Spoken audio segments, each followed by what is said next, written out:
शांति का पति मोहन एक गरीब मजदूर था। शांति भी घरों में बर्तन सफाई का काम करती थी।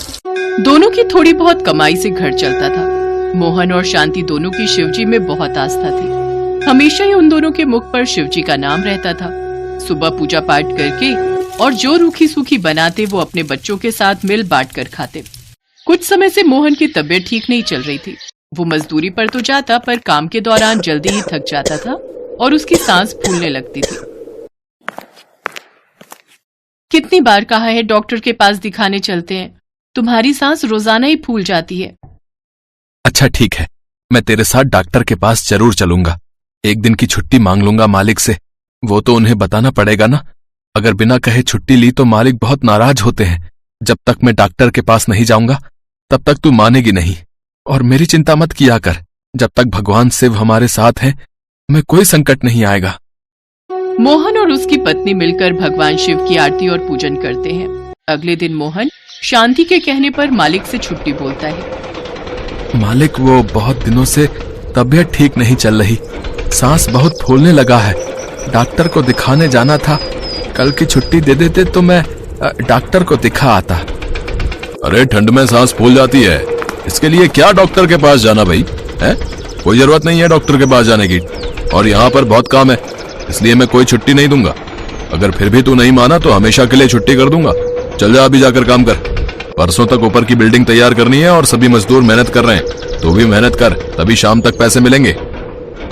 मोहन का मालिक उसे छुट्टी नहीं देता। इस कारण मोहन डॉक्टर के पास नहीं जा पाता और इसी वजह से उसकी तबीयत बहुत बिगड़ने लगती है। एक दिन अचानक काम पर मोहन की तबीयत बिगड़ गई और वो बेहोश हो गया। अरे उठाओ उसे और अस्पताल लेकर जाओ। अब बीमार लोगों को काम पर रखूंगा ही नहीं। कुछ मजदूर मोहन को नजदीकी अस्पताल में लेकर जाते हैं। इतनी देर में शांति को भी घर पर खबर पहुंच गई। शांति दौड़ी दौड़ी अस्पताल पहुंची। मालिक रिसेप्शन पर बात कर रहा था। क्या 5 लाख रुपए का खर्चा? मेरे पास इतने पैसे नहीं है। इसके घर वालों को बोलो, मैंने इतना ठेका थोड़ी लिया हुआ है। एक एक मजदूर का अगर मैं इलाज करवाता रहा तो फिर तो मैं खुद बीमार पड़ जाऊंगा। मुझे माफ करो, मैं जा रहा हूं। 2-4 हजार की बात होती तो मैं दे देता, पर अब नहीं, इतने मैं नहीं दे सकता। नहीं नहीं, ऐसा मत कहो मालिक। मेरे पति की जान बचा लो मालिक। मुझे पैसे दे दो ताकि मैं अपने पति का इलाज करवा सकूं। डॉक्टर ने कहा है उनके दिल का ऑपरेशन होना बहुत जरूरी है। मेरे पास पैसे नहीं है, मेरा दिमाग मत खराब करो। मैं काम छोड़कर आया हूं। मोहन का मालिक वहां से चला जाता है। उस गरीब की कोई सहायता नहीं करता। शांति बहुत रोती है। उसके पास पैसों का इंतजाम करने के लिए कोई जरिया नहीं था। उसे इतने पैसे कोई नहीं दे रहा था। जहां वो काम करती थी वहां भी सबने इतने पैसों की मदद देने के लिए मना कर दिया। शांति रोती हुई भगवान शिव के मंदिर जाती है। हे शिव शंकर, मैंने और मेरे पति ने हमेशा आपकी पूजा की है। आपने हमें जैसे रखा हम उसी हाल में खुश रहे। पर आज मेरे पति के ऊपर ऐसा भारी संकट आ गया है जिसे आप ही दूर कर सकते हो। मेरे पति की जान बचा लो भगवान। मैं आपसे विनती करती हूँ, मेरे सुहाग की रक्षा करो प्रभु। शांति भगवान शिव से प्रार्थना करके वापस अस्पताल लौट आई। रिसेप्शन पर उसे बार बार पैसा जमा करने के लिए कहा जा रहा था ताकि मोहन को ऑपरेशन जल्दी से जल्दी हो सके। तभी एक सेठ सेठानी हॉस्पिटल में आते हैं। डॉक्टर साहब कहाँ हैं? मेरे पति की तबीयत बहुत खराब है। बोल रहे ठंड लग रही है और बुखार भी चढ़ रहा है। आप इन्हें वहां लिटा दीजिए, मैं डॉक्टर को बुलाती हूँ। ठीक है, आप जल्दी से डॉक्टर को बुला लाओ। सब कुछ ठीक है, आपको तो कोई प्रॉब्लम नहीं है। लगता है आपको कोई चिंता या कोई परेशानी है जिस कारण आपको तबीयत खराब महसूस हुई, वरना आपकी तो सारी रिपोर्ट नॉर्मल है।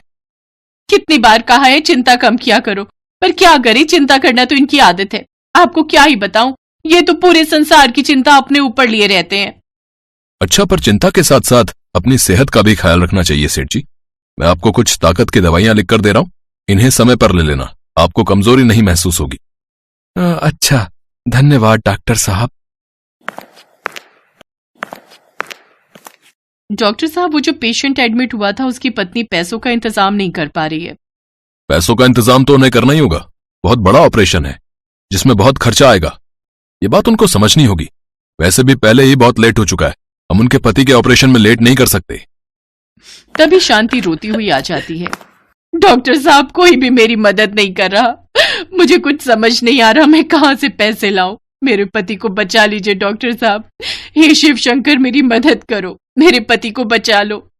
अब लगता है ये बहन शिवजी की बहुत बड़ी भक्त है। अब इसने शिवजी को याद किया है तो मुझे इसकी मदद करनी ही होगी। मैंने कहा था ना, पूरी सृष्टि की चिंता इन्हीं रहती है। भाग्यवान, मेरे बैग में जो रुपए रखे हैं वो इस बहन को दे दो, इसके काम आ जाएंगे। इसे पैसों की बहुत जरूरत है और मेरी तबीयत तो अब ठीक है। मैं तो पैसे रखकर इसलिए लाया था कि कहीं मेरे इलाज में जरूरत ना हो, पर डॉक्टर साहब तो कह रहे हैं कि मैं बिल्कुल ठीक हूं, तो ये पैसे इस बहन के पति के इलाज में काम आ जाएंगे। कितने पैसे देने हैं मुझे बता दो। 5 लाख रुपए देने हैं। 5 लाख रुपए ही तो हम रखकर लाए थे ना भाग्यवान। हाँ, हम इतने ही रखकर लाए थे। मैं इन्हें सारे रुपए ही दे देती हूँ। ये लो बहन। जैसे ही सेठ सेठानी शांति के हाथों में पैसे देते हैं, शांति फूट फूट कर रोने लगती है और वो सेठ सेठानी को धन्यवाद कहती है।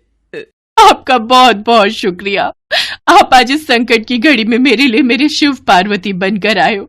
मैं आपका ये एहसान जीवन भर नहीं चुका सकती। मैं आपको ये पैसे कैसे लौटाऊंगी? अरे नहीं नहीं बहन, अब ये पैसे तुम्हारे हैं। जब तुम्हारे पति ठीक हो जाए तो बस इस पते पर मिठाई खिलाने आ जाना, हमें उसी में बहुत खुशी होगी। चलो सेठानी, चलते हैं। सेठ सेठानी शांति को अपने घर का पता देकर चले जाते हैं। मोहन का इलाज शुरू होता है और उसके दिल का ऑपरेशन सफल रहता है। कुछ दिनों बाद मोहन की तबीयत ठीक हो जाती है और वो घर आ जाता है। उस समय तुम्हारे ऑपरेशन की घबराहट में मैंने वो पता लिखा हुआ पर्चा इसी बटुए में रख लिया था। इसी में सेठ जी के घर का पता लिखा है। देखो शांति, उनके घर का पता। फिर हम दोनों उनसे मिलने चलते हैं। सचमुच उन्होंने हमारी कितनी मदद की, कोई इतनी मदद नहीं करता। अरे, इसमें तो शिव मंदिर लिखा है, जहां मैं रोज पूजा के लिए जाती हूँ। इसमें तो और कुछ लिखा ही नहीं है। ऐसा कैसे हो सकता है जी? शिव मंदिर? शांति, वहां तो हमारे भोलेनाथ और माता पार्वती का वास है। इसका मतलब भगवान शिव और मां पार्वती हमारी मदद को आए थे सेठ सेठानी के रूप में। वो हमारी मदद के लिए उस दिन मरीज बनकर हॉस्पिटल में आए। मैं सब समझ गया शांति, ये सब भगवान शिव की ही लीला है। हाँ, उस दिन जब वो हॉस्पिटल अपने इलाज के लिए आए थे, तब वो यही कह रहे थे कि उन्हें पूरी सृष्टि की चिंता है। ये सच है, उन्हें पूरी सृष्टि की चिंता है जी। उन्होंने उस दिन मेरी प्रार्थना सुन ली। सुनो जी, हम बच्चों के साथ शिव मंदिर चलते हैं, मिठाई खरीद लेंगे। भगवान शिव ने बोला था कि जब तुम ठीक हो जाओ तो मैं उनके पास मिठाई लेकर जाऊं। मोहन और शांति की आंखें आंसुओं से भर आती हैं। वो भगवान शिव के मंदिर जाते हैं और अपने जीवन में आई खुशियों के लिए भगवान शिव और माता पार्वती को धन्यवाद कहते हैं। एक समय की बात है, श्रीपुर नाम के एक गांव में रामेश्वर नाम का एक ब्राह्मण अपनी मां के साथ रहता था। वो दिन रात भगवान शिव की भक्ति किया करता था। शिव नाम का जाप सदैव उसके मुख पर रहता था। ओम नमः शिवाय, ओम नमः शिवाय, ओम नमः शिवाय। रामेश्वर बेटा, आज भी तूने मुझे नहीं उठाया। खुद ही उठकर घर के सारे काम कर लिए, खीर भी भोग लगा दी तूने तो। हाँ मां, मैंने सोचा फटाफट से काम करके खीर बना लेता हूं। शिवजी भी खीर के इंतजार में बैठे होंगे। ये लो, भोग की खीर खाकर बताओ कैसी बनी है। रामेश्वर बेटा, इस खीर को तू बचपन से शिवजी को खिलाता आ रहा है। जब तेरे बापू जिंदा थे तब वो प्रसाद की खीर खिलाते थे और उनके जाने के बाद तूने ये नियम बना लिया। तेरी खीर बहुत ही स्वादिष्ट बनती है बेटे, और मुझे पता है भगवान शिव भी तेरे हाथों की खीर खाने के इंतजार में रहते होंगे। तभी तो मैं सुबह जल्दी उठकर सबसे पहले खीर ही बनाता हूँ, ताकि भगवान शिव को भोग लगा सकूं। रामेश्वर का नियम था रोजाना सुबह जल्दी उठकर घर के सारे काम निपटाना और फिर भगवान शिव के भोग के लिए खीर का प्रसाद बनाना। ये कार्य पहले उसके पिता करते थे और पिता के जाने के बाद शिव जी की सेवा और खीर भोग की पूरी जिम्मेदारी रामेश्वर ने उठा ली। रामेश्वर को विश्वास था कि भगवान शिव उसके द्वारा खिलाई गई खीर को रोजाना ही खाते हैं। इसी विश्वास पर वो रोजाना खीर का भोग लगाता था और अपने भक्त के द्वारा भोग लगाई गई खीर को कैलाश पर्वत पर विराजमान भगवान शिव बहुत चाव से खाते थे। स्वामी, क्या बात है, आपको तो आनंद ही आनंद है। आपके भक्त आपको प्रेम से इतने स्वादिष्ट व्यंजन खिलाते हैं और आपका भक्त रामेश्वर तो नियम के अनुसार आपको खीर का भोग लगाता है। लाइए, थोड़ी सी खीर मुझे भी दे दीजिए। रामेश्वर के हाथों की खीर बहुत ही स्वादिष्ट होती है। हाँ देवी पार्वती, रामेश्वर इतनी स्वादिष्ट खीर का भोग लगाता है कि मन प्रसन्न हो जाता है। तभी नंदी और समस्त शिवगण वहाँ जाते हैं। महादेव, ये लीजिए, हम भांग और धतूरा ले आए हैं। नंदी, अभी तो हम स्वादिष्ट खीर का आनंद ले रहे हैं। ऐसा करो, भांग और धतूरे को वहाँ छोटे पर्वत पर रख दो। हम कुछ समय के बाद उसे ग्रहण करेंगे। अरे नंदी महादेव तो हमारी ओर देख तक नहीं रहे। उनका सारा ध्यान तो रामेश्वर की बनाई हुई खीर पर है। ऐसे कब तक चलेगा नंदी? हाँ, मैं भी यही देख रहा हूँ। इतने प्रेम से हम भांग और धतूरा पीस कर लाए और महादेव ने हमें इसे रखने के लिए बोल दिया। अरे नहीं नहीं, ऐसी बात नहीं है। महादेव ने बोला है कि हम उसे वहां रख दें। वो कुछ देर बाद उसे ग्रहण करेंगे। महादेव रोजाना रामेश्वर की भोग लगाई हुई खीर को बहुत चाव से खाते हैं। नंदी, मैं तो कई बार सोचता हूँ कि रामेश्वर की खीर में ऐसा क्या है कि भोलेनाथ सबसे पहले उसकी भोग लगाई खीर को ही खाते हैं और फिर और किसी तरफ उनका ध्यान ही नहीं जाता। तभी तो हम भांग धतूरा लेकर आए और उन्होंने बिना देखे ही इसे रखने के लिए बोल दिया। हाँ, कह तो तुम ठीक रहे हो भैरव। महादेव को भांग धतूरा इतना प्रिय है, पर रामेश्वर की खीर से ज्यादा उन्हें इस समय कुछ भी प्रिय नहीं लग रहा। तो क्या किया जाए नंदी कि महादेव का ध्यान अपने भक्त रामेश्वर से हटकर हमारी ओर आ जाए? एक रास्ता है। नंदी ने सभी गणों के कान में कुछ कहा। उसके पश्चात सभी गण पृथ्वी लोक पर आ गए और सबने ब्राह्मण रूप ले लिया और सब लोग रामेश्वर के पास पहुँचे। रामेश्वर शिव जी को खीर का भोग लगाने के लिए बाजार से सामान खरीद रहा था। ब्राह्मण वेश में नंदी ने रामेश्वर से कहा, रामेश्वर, तुम हमें नहीं जानते, पर हम तुम्हें बहुत अच्छे से जानते हैं। तुम भगवान शिव के भक्त हो और रोजाना उन्हें खीर का भोग लगाते हो। हाँ ब्राह्मण देव, आप तो सब कुछ जानते हैं। हाँ रामेश्वर, हम सब जानते हैं, इसीलिए तो हम तुम्हारे पास आए हैं। हमें पता है कि तुम महादेव के परम भक्त हो, पर तुम्हें पता है महादेव अब रोजाना खीर खाकर ऊब गए हैं। इसलिए अब तुम कुछ दिनों के लिए खीर का भोग रोक दो। तुम एक काम क्यों नहीं करते? तुम महादेव को सप्ताह में एक दिन खीर का भोग लगाया करो, जिससे महादेव को और अधिक स्वाद आएगा। अब महादेव को इतने सारे भक्त पूजते हैं। महादेव भी तो इतने सारे भक्तों के द्वारा दिए भोग को ग्रहण करते हैं। उनका पेट बहुत भर जाता है। अगर तुम उनको सप्ताह में एक दिन खीर का भोग लगाओगे तो उन्हें तुम्हारी खीर का इंतजार रहेगा और वो और अधिक आनंद से खीर खाएंगे। क्यों, हम सही कह रहे हैं ना? ये तो आप ठीक कह रहे हैं ब्राह्मण देव। इस विषय में तो मैंने कभी सोचा ही नहीं। अब मैं एक काम करता हूँ, मैं सप्ताह में एक दिन ही भगवान को खीर का भोग लगाया करूंगा, ताकि वो और भी भक्तों का प्रसाद ग्रहण कर सकें और फिर उन्हें मेरी खीर का बेसब्री से इंतजार रहे। भोला भाला रामेश्वर शिवगणों की बातों में आ गया। शिवगण खुशी खुशी कैलाश वापस लौट आए। अब शिव जी रोजाना रामेश्वर की खीर का इंतजार करने लगे कि कब रामेश्वर उन्हें भोग लगाए और कब वो खीर का भोग खाए। पर कुछ दिनों तक रामेश्वर ने खीर का भोग बनाया ही नहीं, तो शिव जी को खीर कहाँ से मिलती? अब सप्ताह में एक दिन रामेश्वर ने खीर का भोग लगा दिया तो शिव जी ने खीर खा ली। फिर उसके बाद कुछ दिन और खीर नहीं मिली तो भगवान शिव सोच में पड़ गए। उन्होंने अपने नेत्र बंद किए और उन्हें सारी सच्चाई पता लग गई और भगवान शिव को गुस्सा आ गया। शिव जी को गुस्से में आया देख सभी गण उनके समक्ष हाथ जोड़कर खड़े हो गए।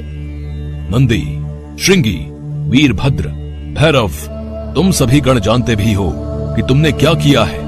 मेरे भक्त रामेश्वर के द्वारा भोग में अर्पित की गई खीर मुझे कितनी प्रिय है और तुमने उसे खीर का भोग रोजाना लगाने के लिए मना कर दिया। महादेव, हमें क्षमा कर दीजिए, हमसे भूल हो गई। महादेव, जब हम आपको खीर खाता हुआ देखते थे तो हम यही सोचते थे कि आप हमारी ओर ध्यान नहीं दे रहे हैं। अच्छा, तो ये कारण है, पर तुम सब ये नहीं जानते कि मेरा प्रेम अपने सभी भक्तों पर एक समान है। मैं भला तुम्हें कैसे भूल सकता हूँ? तुम तो मेरे हृदय में वास करते हो। तुम सब तो मेरी ही शक्तियों द्वारा उत्पन्न हुए हो। संसार में मेरा प्रत्येक भक्त मुझे एक समान प्रिय है और प्रत्येक भक्त के हृदय में मैं ही विद्यमान हूँ। इसलिए मेरा प्रेम कभी भी कम या ज्यादा नहीं हो सकता। माता पिता के लिए तो उनके सभी बच्चों में प्रेम एक समान होता है, फिर तुम ये भूल कैसे सकते हो? भगवान शिव की बातें सुनकर सभी शिवगण समझ गए कि उन्होंने कितनी बड़ी भूल कर दी। सचमुच महादेव का प्रेम तो अपने सभी भक्तों के लिए एक समान रहता है। इसके बाद सभी शिवगण फिर से एक बार रामेश्वर के पास गए। रामेश्वर, हमें भगवान शिव का संदेशा आया है। वो कह रहे थे कि तुम्हारी खीर इतनी स्वादिष्ट होती है कि वो सप्ताह भर की प्रतीक्षा नहीं कर सकते। सप्ताह में एक दिन भोग से उनका मन ही नहीं भरता, इसलिए उनकी आज्ञा है कि तुम रोजाना ही उन्हें खीर का भोग लगाया करो। आप सच कह रहे हैं ब्राह्मण देव? भगवान शंकर को मेरे हाथों की बनी खीर इतनी प्रिय है? ठीक है, फिर मैं रोजाना उन्हें खीर का भोग लगाऊंगा। ये सुनकर रामेश्वर बहुत खुश हुआ। अब एक बार फिर रामेश्वर रोजाना खीर बनाकर भगवान शिव को भोग लगाने लगा। अब तो समस्त शिवगण भी भगवान शिव के साथ रामेश्वर द्वारा भोग लगी प्रसाद की खीर का आनंद लेते और खूब भरपेट खीर को खाते। भगवान शिव और देवी पार्वती दोनों सभी गणों को इस प्रकार खीर खाता देख मंद मंद मुस्कुराने लगे। भगवान शिव ने अपने परम भक्त रामेश्वर को सभी सुख सुविधाओं से पूर्ण रखा। उसके जीवन में कभी भी कोई कठिनाई नहीं आई। रामेश्वर का विवाह एक बहुत ही सुशील कन्या के साथ हुआ। उसके घर में 2 बच्चों का जन्म हुआ।